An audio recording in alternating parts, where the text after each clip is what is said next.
Hi, everyone, and welcome to this Soldo Webinar, How People Like You Were Spending in 2025. I'm Natasha Pragg, Senior Content Writer, and today I'm joined by Isabel Duarte, Chief Marketing Officer. Hi, Natasha, and thank you for inviting me. I'm looking forward to this. Me too.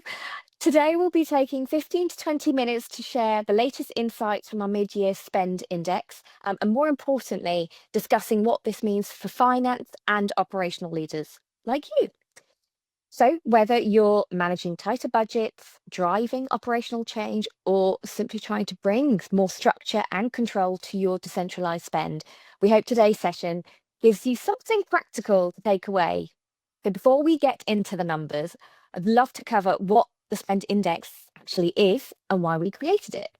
So the spend index comprises anonymized transaction data from over 25,000 customers across the UK, Italy, and the rest of Europe, as well as companies of all sizes and sectors. So this is real spend data, not survey answers nor assumptions. And the idea behind the spend index was to give finance and operational teams a much clearer view of how businesses are actually spending today. So what's going up, what's being cut back, and where businesses are essentially doubling down. And I think with more spend happening across different teams, tools, locations, and often outside of traditional channels, it's really hard to know whether what you're seeing in your own numbers is normal or whether actually it's something to flag. And this index, for me, helps finance leaders benchmark, spot those trends early, and just plan with more confidence and control, especially when things are moving so fast. And so, Isabel, you were part of the original team behind the Spend Index. What sparked the idea? It's a really interesting thing that the spend index came from just a chance encounter. A chance encounter at the autumn budget event that we held back in, I think it was November 23. I was having a conversation with the CFO just over coffee, and she was bemoaning the fact that she was going through a usual annual cycle of planning for the year ahead, and really genuinely bemoaning the fact that there was very little benchmark data available. In fact, that was the reason for her to come to the event. She was hoping to hear from all of the economists we had invited to the event, just to hear on their take of what was happening in the economy. So, and as she was talking to me and just explaining how critical it was to have benchmark data from her peers, I suddenly realized, oh, we've got this data, right? And just literally just a chance encounter. Let me go back to the office the next day. And she said, right, what is it? We've got this data. We can give that benchmarking information to business leaders, CFOs, or other leaders. And that's genuinely how it came about. And do you think that need for better benchmarking is something specific, just large businesses, or do you think that's something more universal? Oh, that is a total universal need. Trust me, whether you're a 50 people company, 500 people company, or 5,000 company, it's the same need, right? Finance leaders, but actually not just finance leaders, but business leaders in general constantly look for data to validate their thinking, but also to figure out what it is that other companies are doing, what their peers are doing. It's a helpful way to partly de-risk decisions that they're making. It's a helpful way to just benchmark whether they're doing as much of what they should be doing or too little. And it's a really helpful way to figure out if others are doing things that you just haven't thought about. So I am no different. As a CMO, periodically throughout the year, I will look for that sort of benchmarking data. That's interesting. And I think that the really important question is why now? What is this type of insight especially valuable and why at this moment? I would say it's always important, but right now there are a bunch of circumstances coming together that make it, even more difficult to try and guess where things are going. I mean, I'll be honest, I've been through the dot-com crash and, and the financial crisis, and yet I cannot remember a time when there was just a combination of both geopolitical and economic circumstances that make it really hard for us to figure out what's coming next, right? There's just an awful lot up in the air. And that puts a lot of pressure on businesses, right? So ultimately, right now, we are on what I would probably call a cost conscious era. And when you are operating in that mode, because there is so much uncertainty, then that, that data, that need to know what is it that others are doing, that need to de-risk is really, really important. And I will go as far to say that is not just businesses. I don't know if you remember, Natasha, but I think it was back in March of this year, the UK government um, announced that it was actually going to crack down on credit card spend. Actually what they announced was that they were going to just cancel a whole bunch of credit cards across God knows how many departments. So this is true of businesses. It is true of charitable organization. It is true in the public sector. Everybody is being super careful.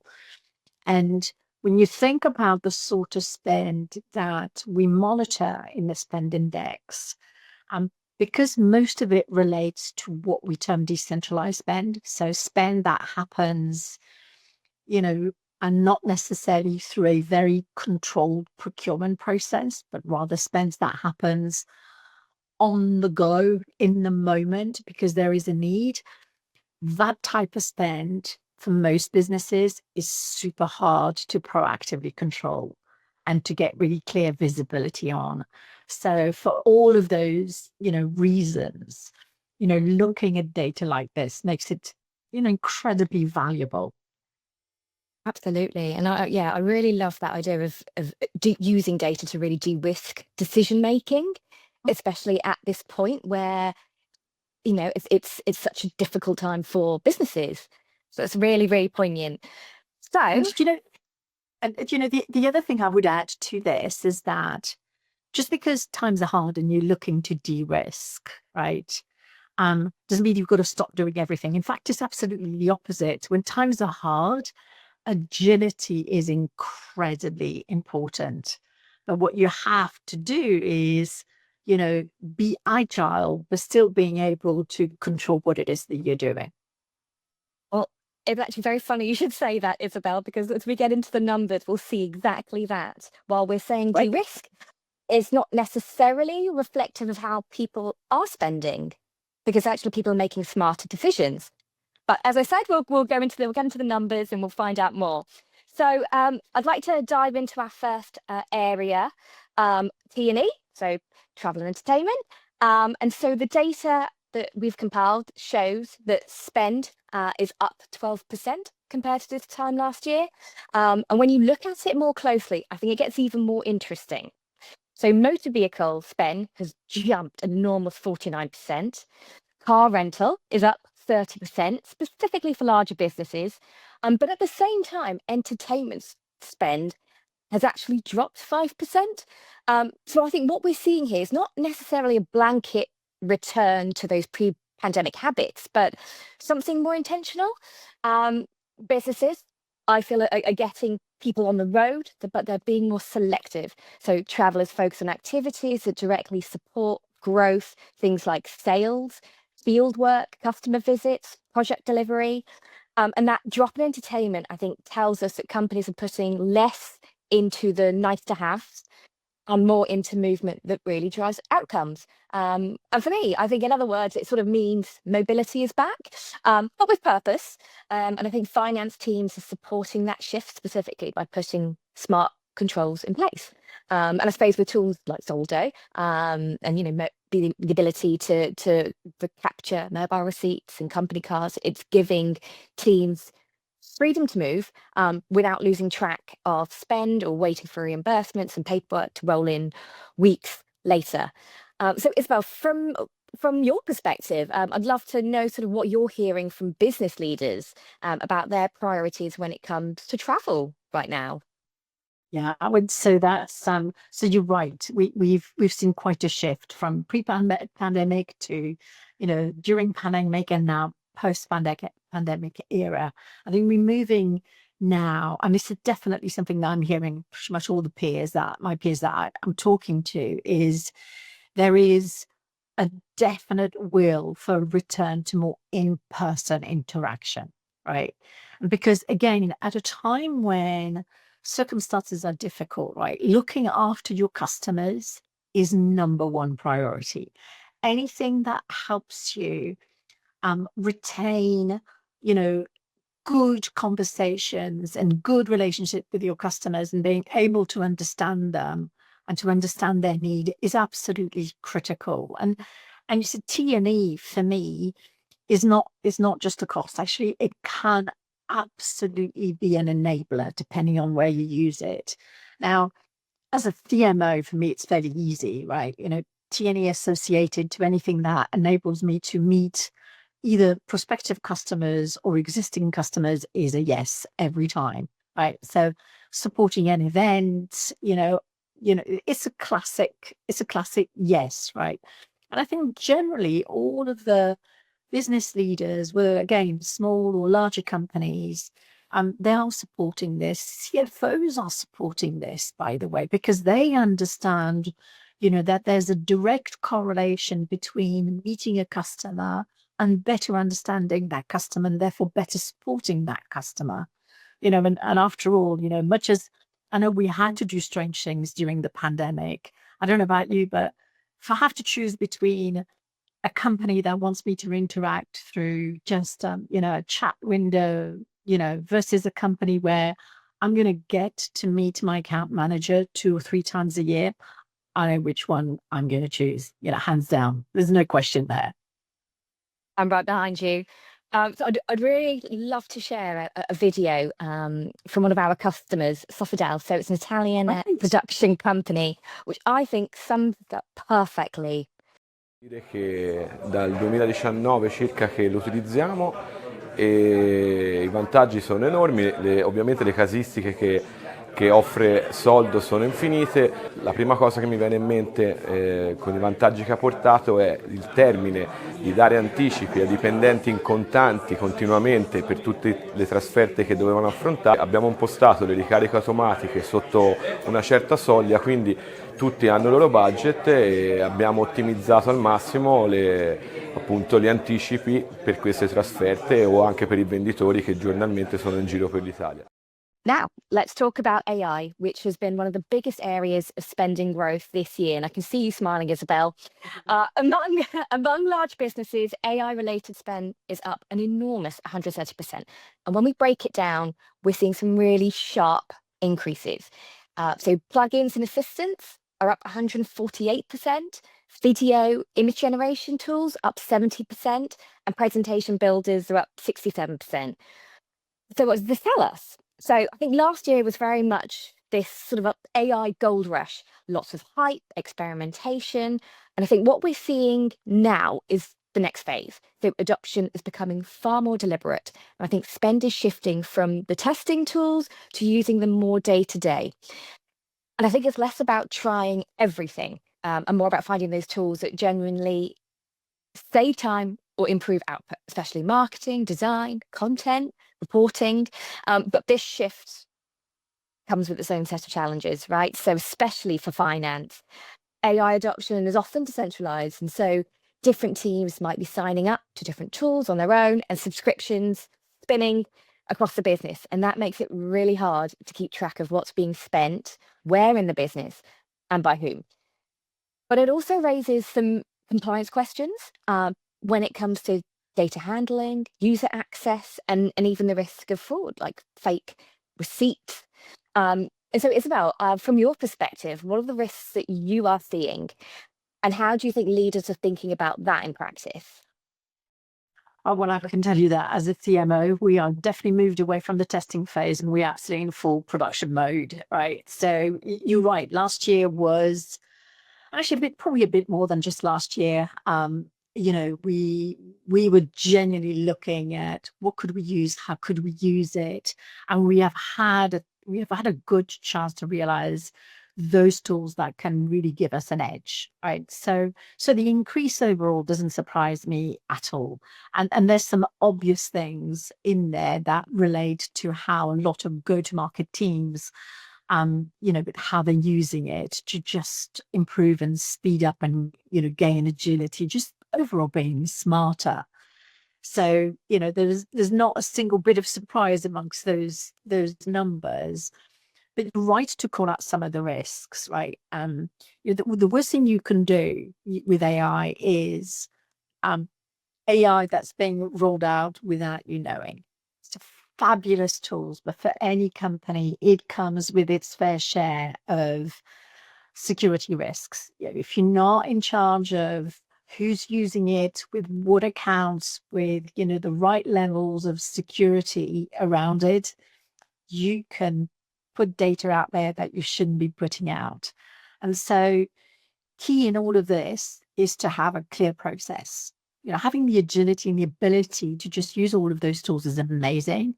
Gives you an edge, makes you more competitive, makes you work faster, but it has to be controlled. So I think for business leaders, and certainly how I've looked at it from my own team, it's, let's put a process in place. Let's know exactly what tools we're using, have a process for who has access and to whom. Now, obviously, I work at Soldo, so it's super easy for me to ring fence that particular process and to put in place, cards that either linked to a specific AI tool, a specific vendor, and put all of the right framework around it so that we use it for the right people, for the right things. And we put in place that security framework around it. But ultimately it's about visibility first and foremost. That's the first step you have got to take, is make sure you know what people are using and when. It's interesting that you were talking about fraud. Actually, just before this call, I had a bit of a play. I just had a look at how quickly it would be for me, using the AI tools at my disposal, to create a fake receipt for a restaurant meal. That's what I did. It did not take me long, let me tell you, right? In fact, I think it was 12 minutes to come up with something that was like really damn good, right? And I didn't have to have that many goes at the different prompts. I had to use 2 tools, but it was pretty easy. And why am I bringing this up? Well, I'm bringing this up because within the context of what we were talking about before, T&E, actually businesses have got to be incredibly vigilant. For all of the businesses today that still use reimbursements and cash advances, and wait for, a paper receipt trail attached to an expense, report, they're at risk, because it is incredibly easy, for T&E fraud to happen.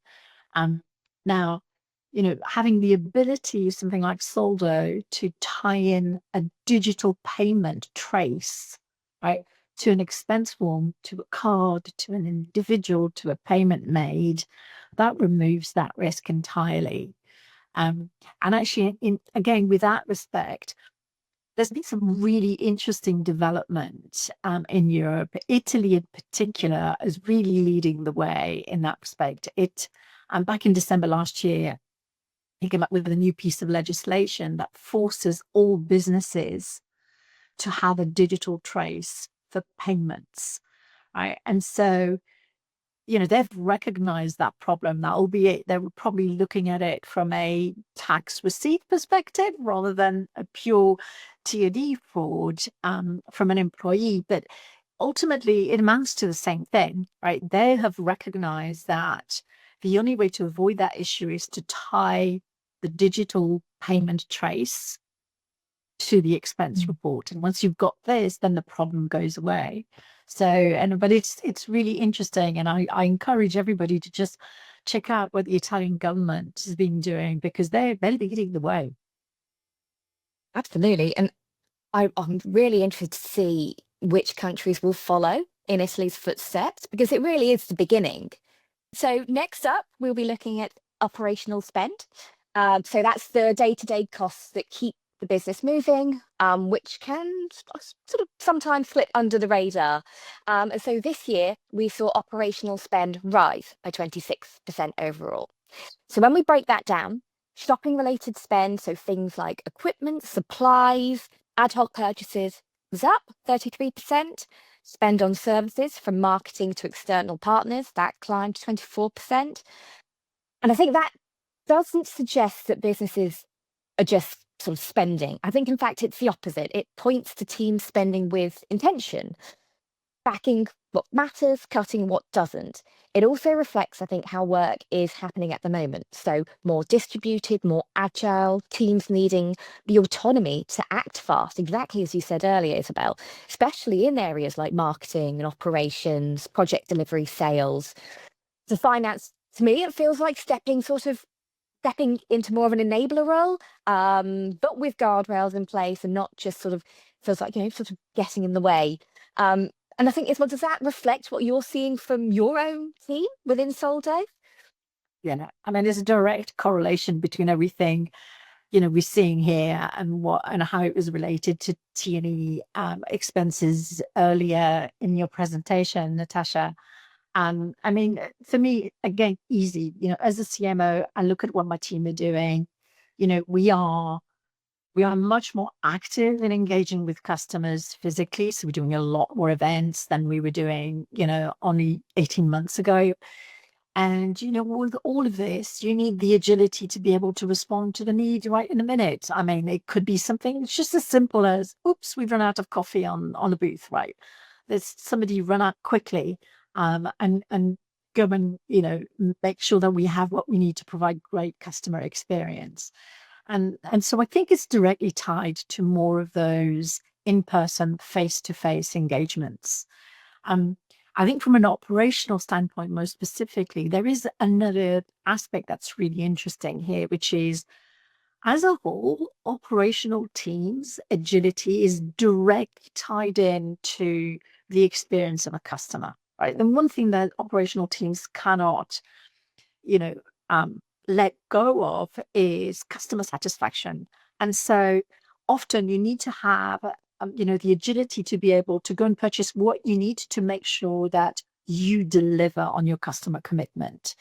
So makes total sense. I think the thing that is great is having that agility doesn't mean that you have to create chaos, right? Again, going back to the conversation we're just having around digital payment and traceability of those payments. The great thing is we have got tools available today that we didn't have years ago that allow you to have that agility, the proactive control, and the real-time visibility. So if you do make that fast purchase that is required to deliver on a customer expectation, you can immediately tie in to the right customer or the right project.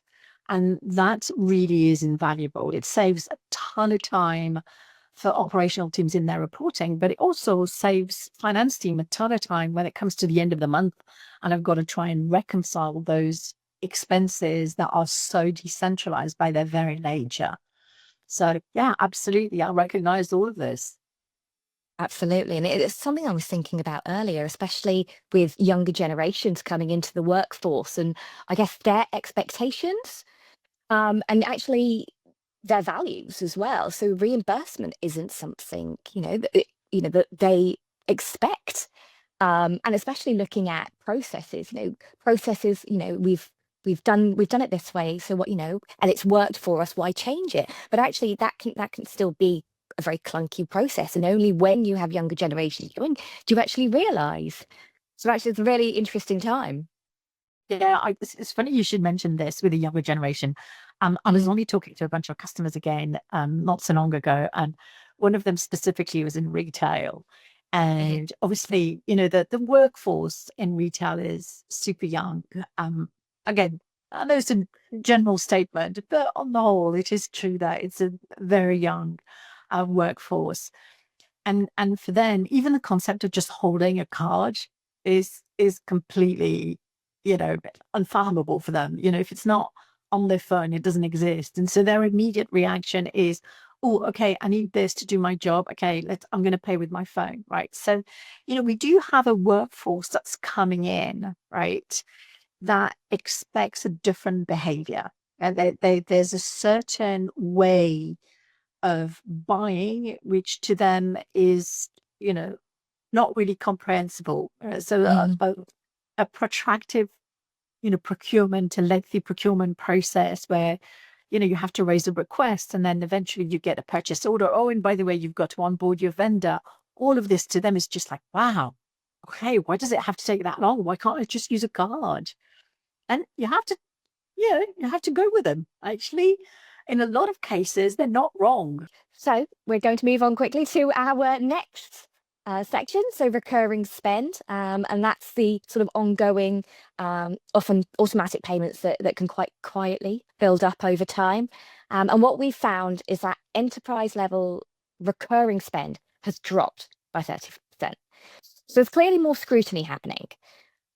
But I don't think it's about cutting back, or the numbers lead me to believe. And actually, it's about being deliberate. So at the same time, spend on professional services rose by 59% in the UK, and software spend jumped 43%. So we're not seeing this sort of austerity. It's actually a cost discipline. Finance teams are taking a look at long-term contracts, subscriptions, cancelling what no longer delivers, and doubling down on platforms and partners that actually move the needle. So it's about, I think, making your spend work harder, and then building a stack that is truly fit for purpose. And so, Isabel, are you seeing that shift in thinking when it comes to kind of your tech stack and those recurring commitments? It's interesting. It's not, I mean, it's, yes, I recognize it in tech stack, but it's not just tech stack, and it's not specifically tech stack either. The reality is every year, most business leaders, right, when they do their planning, take a look through their spend and just go, okay, right. And you just take a look at what, maybe we don't need, right, so that we can prioritize something else that's more important. The issue, however, for things like subscription and a lot of, the tools that you'd consider as part of your tech stack, a lot of them are done, again, the purchase is done on cards. And if you haven't got a real solid platform to monitor those card expenses, they're hard to track. I mean, this is a perfect example of decentralized spend, right? So hard to track, decisions often decentralized, purchasing often decentralized on probably cards that was not meant for that. And then it becomes really, really difficult to actually make those critical decisions when you're in planning stages, to just look at, well, what have I spent on? Are certain things not really needed? And, can I use that to invest instead in something else that's going to give me more of an edge and deliver better, more results? So that's the first thing. The second thing, of course, is with subscription in particular, you do have an issue that employees leave. Employees either leave because they go to a different department, they're still in the business, but they leave it, and and suddenly you've lost sight, right, of where those subscriptions are, or they leave the business altogether. And so periodically, most business leaders and finance team do have to have a look that and just try and figure out, are there a whole load of subscription that actually are not being used, either because the person has gone away or because maybe we haven't been so careful around what's being used and what isn't. And so the key thing, though, is getting visibility once again. So we do go back over certain ground that we covered earlier in our discussion, but it's so difficult to track if you haven't got something like Soldo in place. So I do recognize once again all of those numbers. And I will say, it's less about tech stack specifically. It's more about, making sure you are tracking all of these expenses that are recurrent but happen slightly under the radar. Absolutely.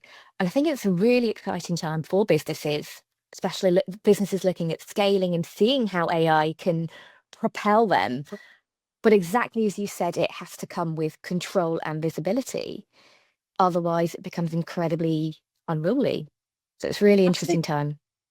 And Really. listen, when you look at that increase in professional services and in software, what it says to me is people are investing in growth. Yeah. That's what those numbers, scream at, Mhm. really. And so they should be. So, what does this mean for financial and operational leaders? So, what is the big picture here? I think across everything that we've looked at, T&E, AI, the operational and recurring spend, I think for me, one thing really stands out, and that is businesses are spending with more intention. Not just tightening their reins, they're actually building systems. I think they offer visibility, exactly as we've covered, and flexibility at the same time. It's a kind of control that scales with the business rather than slows it down and hinders the business. And I think we're also seeing a really big shift towards this sort of proactive leadership, with leaders sort of almost stepping back, assessing what is working and making decisions based on data. And so not sort of guesswork or gut feel. And so, Isabel, but if you could offer, I think, one piece of advice to finance and operational leaders who want that kind of control, but without the friction, what would it be? Actually, I think my piece of advice is for any business leaders, not just operation and finance. But my advice is don't assume that control means restriction, because actually agility is genuinely key at the moment. And I will leave you with just one last thought, which is how I stumbled upon Soldo, because it genuinely was that. And I was like the vast majority of CMOs, right? Faced with often the complexities of having to approve and sign off and make lots of purchases, and sometimes being slowed down by processes that were, really, really cumbersome, especially when there was huge time pressure. And I just made the assumption that there was no alternative. And there you go. I stumbled across Soldo, and I just realized that actually I can have that agility that I need to drive growth, whilst at the same time keeping the finance team happy, and myself, by the way, with absolute visibility and proactive control over what we're doing. So there you are. My advice is don't settle for the pain that you may feel. Actually, there are solutions out there that absolutely can deliver on the need for agility without sacrificing control. I think that brings us nicely to the end of today's session. So, first and foremost, thank you very much for joining us today. And Isabel, thank you very much for sharing your perspective from outside the finance team. I think it's always really valuable to hear how this plays out in practice. So, if you would like to read the full spend index, a copy will be sent to your inbox after this webinar. But also in our latest podcast, we speak with the CFO of Yoto, a children's audio platform, about how they are approaching spend in 2025.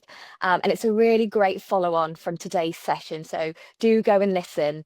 And finally, if anything that Isabel and I have discussed today feels at all familiar, and sort of reflects any challenges that you are facing, then do please book a demo with us. We would love to show you how Soldo could support your team. So thank you again, and goodbye. Thank you. Goodbye.